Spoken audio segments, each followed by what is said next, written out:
អូនអើយនេះរៀនញ៉ាំដំបងទៅស្អីទៅស្អីទេនេះដល់ហើយនេះអញណាបងប្អូននេះញ៉ាំត្រចៀកជ្រូកអូមើលនេះ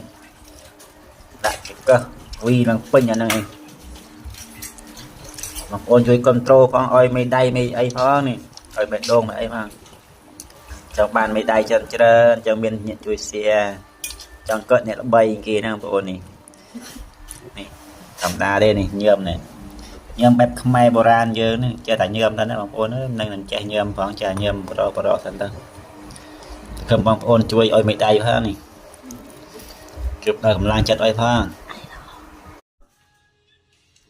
នេះបងប្អូនអើយនេះមើលបន្លែហើយនេះចង់ឃ្លានញើមនេះ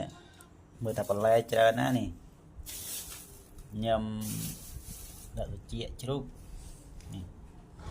មើលគ្រឿងផ្សំអត់ទៅអស់ទេនេះគ្រឿងផ្សំនេះមើលថាអេមណាញើមនេះឆ្ងាញ់របស់ឲ្យចូលចិត្ត